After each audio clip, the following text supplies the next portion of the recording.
vidjeli ste. Prvo sam primijetila da mi je škembica počela rasti, to me počelo jako smetati. Nedugo nakon toga masnih naslaga je bilo sve više i više. Promjene su se dogodile i na mom licu, naravno. Stigao je dan o kojem je Gordana dugo sanjala. Estetski kirurzi na njoj će izvesti nekoliko zahvata kojima će povratiti mladost. Uz jutarnju kavu liječnički tim još jednom razradio plan operacija, kojima će se podvrgnuti naša kandidatkinja. Gospođa ima odličnu kožu i mislim da će s obzirom na liposukciju ovaj facelifting biti odličan rezultat. Korekcijom kapaka ćemo joj otvoriti dodatni pogled i iskorigirati masne naslage. Također odstranjenjem viška trbuha dobit će odličnu figuru i biti će baš za pet.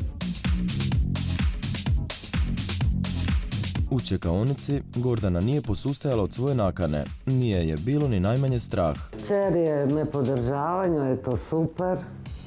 Sin je rekao što je to tebi trebalo. Roditelji se boje. Osjećam se dobro, smirena sam. Donijela sam odluku i to je to. Idemo dalje. Obavljene su i posljednje pripreme.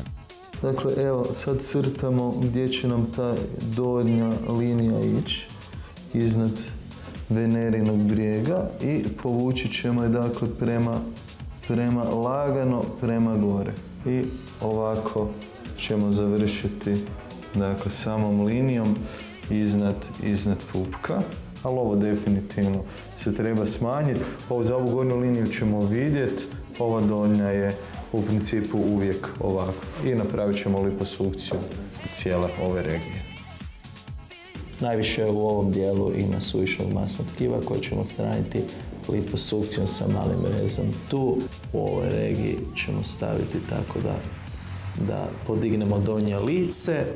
Jedan šavić, znači tu negdje u rangu, znači koji će nam podignuti obraz prema gore.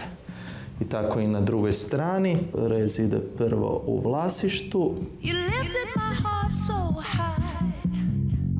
Na gornjim kapcima, kao što smo rekli, ćemo maknuti ovaj su višak masnog tkiva. Vidjet ćemo hoćemo li malo podignuti vrlo vjerojatno i same kapke. Ovo nam je cilj da dobijemo efekt zategnutog lica i zategnutih kapaka. Jeste li nas spremni za operacije? Yes. Onda idemo. Gordana će biti podvrgnuta korekciji kapaka, liposukciji brade i lica, faceliftingu, liposukciji trbuha te abdominoplastici, odnosno odstranjivanju viška kože s trbuha. Sad krećemo sa infiltracijom tekućim, da bi mogli napraviti adekvatnu liposukciju. Uslijedila je abdominoplastika, kojom će se trbuh dodatno izravnati.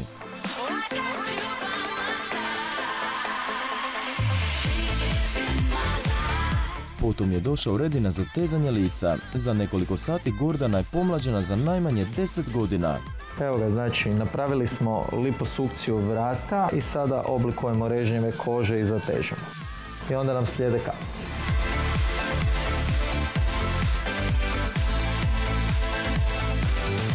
Operacija je napokon bila završena. Sve je izvrsno prošlo. U planiranom vremenu napravili smo 6 operativnih zahvata. Gordanu smo posjetili nekoliko dana nakon zahvata. Bilo je teško i bolno, međutim sve je lakše i sve mi je draže da sam pristupila ovom zahvatu.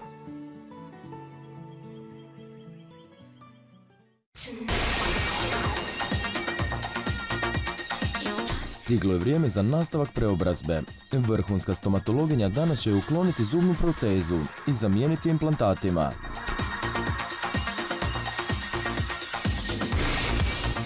Se bojite?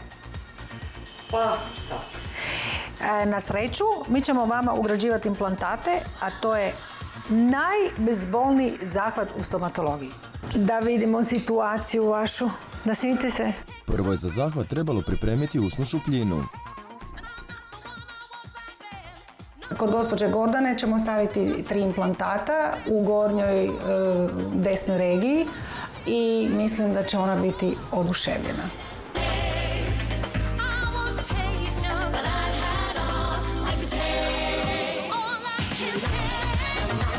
Dentalni implantat nadomjestak je od titana, koji se ugrađuje u čeljust kao zamjena za korijen izgubljenog zuba. Ugradnja implantata mali je gotovo rutinski zahvat, koji traje svega 30 minuta. Potpuno je bezbolan i radi se u lokalnoj anesteziji.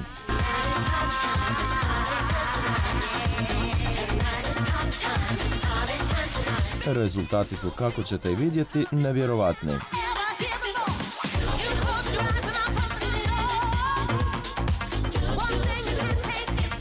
Nakon što smo danas ugradili implantate, pričekat ćemo par tjedana da se oni osificiraju i gospođa Gordana će dobiti fiksne mostove umjesto proteze.